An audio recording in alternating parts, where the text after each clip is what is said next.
এরপরে প্রশ্ন হলো, আজকে বিশাল একটা ভূমিকম্প অনুভূত হলো, কোরআনের আলোকে জানতে চাই যে কি ধরনের অপরাধে লিপ্ত হলে এই ধরনের আযাব দেন আল্লাহ রাব্বুল আলামিন।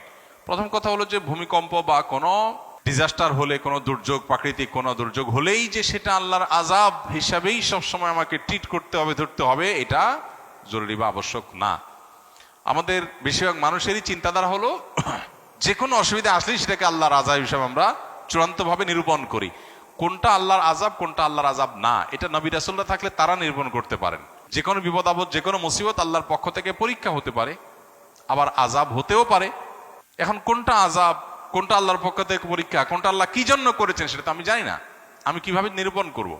একজন মানুষের জীবনে বিপদ এসেছে, কোন একটা বিপদ এসেছে, হতে পারে তার এই বিপদটা তার মর্যাদা বৃদ্ধি করবার কারণ, হতে পারে তার এই বিপদটা পরীক্ষা স্বরূপ, হতে পারে তার এই বিপদটা তার কোনো পাপের ফসল। কিন্তু আমি বলে দিতে পারি না চূড়ান্তভাবে যে এটা পাপের ফসল অবশ্যই। এই জিনিসটা আমাদের মাথায় রাখতে হবে। অনেক সময় দেখা যায় সমাজে একজন মানুষ বিপদে পড়ছে, তখন আমরা ধরে নেই যে নিশ্চয়ই কোনো খারাপ কাজ করছে, নাহলে বিপদ হলো কেন। অথচ খারাপ কাজ করলেই শুধু কি হয় না, বিপদ হয় না। এই জন্য এটা একটা মৌলিক বিষয় আমাদের মাথায় রাখতে হবে। দ্বিতীয় কথা হলো, ভূমিকম্প পৃথিবীর সেই প্রাচীন কাল থেকে, শুরু থেকেই নানা সময় হয়েছে। কোরআনে কারিমে একটা সূরা আছে, সূরা জিলজাল, নাম হলো ভূমিকম্প। সূরার নামই হলো ভূমিকম্প।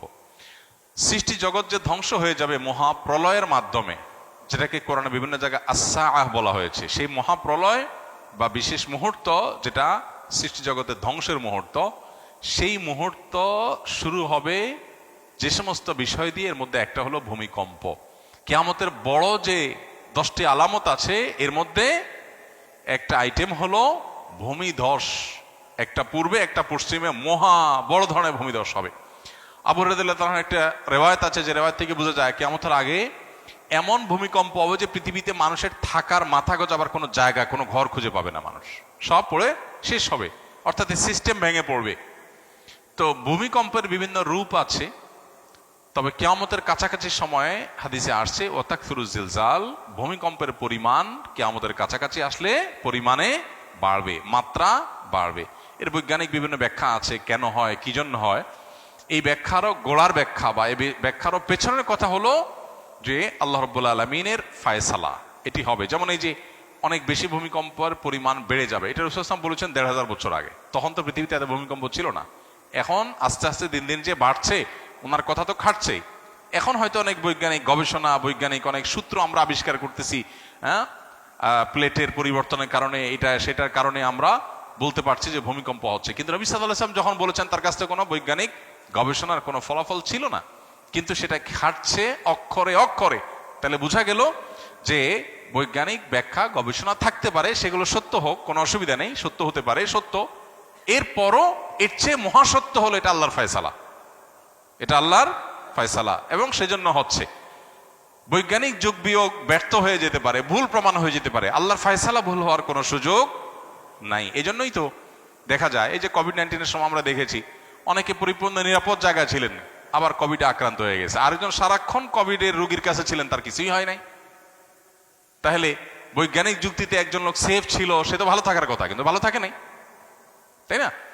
এই জন্য আল্লাহ রাব্বুল আলামিন কি চাচ্ছেন সেটাই বড় জিনিস। আমরা বিভিন্ন কারণ আবিষ্কার করতে পারি, ডেফিনেটলি সে কারণ আবিষ্কার করব, সতর্ক থাকবো, বোঝার চেষ্টা করব, এগুলো কোনো সাথে কোনো দেশের কন্ট্রাডিক্টরি নেই। কিন্তু বিশ্বাসের জায়গা হবে সেটাই যেটা আল্লাহ তাআলা ফয়সালা করে রেখেছেন। এই জন্য ভূমিকম্পের এই সমস্ত পরিস্থিতিগুলো আল্লাহ তাআলার আয়াত, আল্লাহর নিদর্শন সমূহ বলতে পারি। আল্লাহ তাআলা কোরআনে কারিমে বলেছেন যে আল্লাহ তাআলা যে নিদর্শন নাজিল করেন, সেই নিদর্শনটা মানুষকে সতর্ক করবার জন্য নাজিল করেন। অতএব আমাদেরকে সতর্ক হতে হবে, এবং এই সমস্ত ভূমিকম্প আমাদেরকে সতর্ক করে যে আমরা যে কোনো মুহূর্তে দুনিয়া থেকে চলে যেতে পারি।